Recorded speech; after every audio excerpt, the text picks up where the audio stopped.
જે લોકો ગીર ગાય ખરીદવા માગે છે એના માટે બેસ્ટ ડીલ છે આ, કે ભાઈ એક કિંમતની અંદર 5 વસ્તુ મળે એમ છે. પહેલાં હું તમને કિંમત કહી દઉં કે ભાઈ જે વિડીયોમાં તમને ગા જોવા મળે છે એની 1,25,000 કિંમત મૂકવામાં આવી છે. તો આ ગાની સાથે એ ગાની પહેલાં વેતરની વાસળી અને બીજા વેતરની વાસળી દેવાની છે. અને ગા હાલમાં 3 મહિના પ્લસ પ્રેગ્નન્ટ છે અને ગા હાલમાં 2 ટાઈમ દોવા દેશે.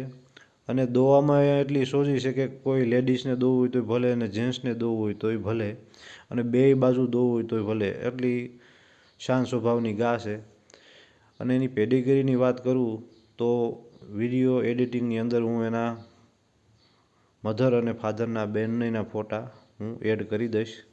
પણ વિડીયોમાં તમે જે ગાય જોઈ રહ્યા છો, કાનની કન્ડિશન, ખાસ માથાની કન્ડિશન એ બહુ સારી છે. મેં તો રૂબરૂ જોઈ હતી.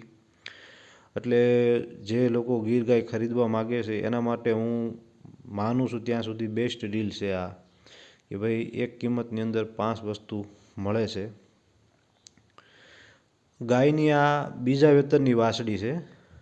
પશુપાલકે બીજદાન કરાવેલું છે. એટલે ડૉક્ટરને રાય લેતા તો એવું લાગે કે જીએલડીબી કે સાગનું બીજદાનની વાસળી છે, પણ એની પાસે કોઈ પ્રૂફ નથી કે ભાઈ કયા બુલની વાસળી છે આ.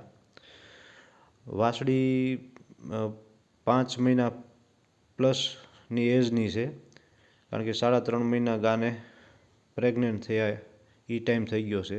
અને એમાં એમય કહે છે કે ભાઈ જે ગાની ડીલ થાય તો જે વ્યક્તિ લઈ જાય એ ચેક કરાવીને લઈ જવાની છૂટ, અને એના ડૉક્ટરથી લઈ જાવ, ચેક કરાવીને લઈ જવાની છૂટ.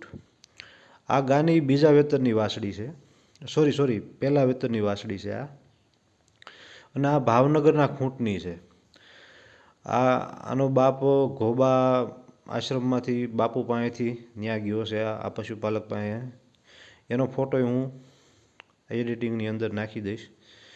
તો જે લોકો ગાય ખરીદવા માગે છે હું એને એ જ કહી કે ભાઈ અત્યારે હાલમાં લાખ રૂપિયાની વાસળીઓ વેચાય છે, તો આ એની 10,000 વધીને કે 15,000 વધીને એ કિંમતની અંદર 2 વાસળીઓ આવે છે, ગા આવે છે, ગા પ્રેગ્નન્ટ છે, ગા 2 ટાઈમ દોવા દેશે. એટલે સારામાં સારી ડીલ છે. અને મેં યુટ્યુબની અંદર જે હૈદરાબાદ ગાય સેલ કરી એનો વિડીયો મૂક્યો હતો, સમથિંગ એમ કહો કે એવી જ ગા છે. અને ખાસ 2 વાસળીઓ, અને ખાસ આજે વિડીયોમાં તમને લાલ વાસળી બતાવી, એ મારી દૃષ્ટિથી બહુ સારી વસ્તુ તૈયાર થવાની છે.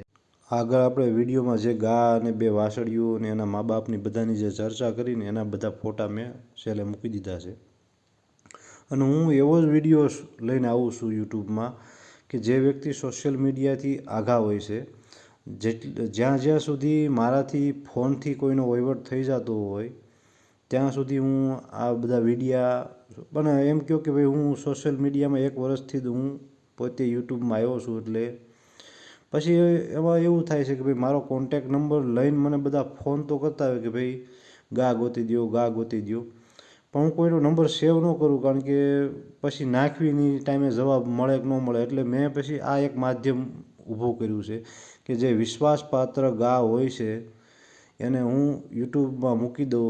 જે વ્યક્તિને લેવાની ઈચ્છા હશે એ મારો સંપર્ક કરશે. અને હું આમાં ડાયરેક્ટ હું ખેડૂતનો નંબર નથી નાખતો, કારણ કે એ ખોટી એની હારે લપ કરે. ને મને એવું લાગે કે ભાઈ કોઈ વ્યક્તિ સાચો ગ્રાહક છે એટલે હું ઓલરેડી એને ડાયરેક્ટ ખેડૂતનો નંબર આપી જ દઉં છું, જેમ હૈદરાબાદવાળા કેસમાં થયું હતું એમ. એવી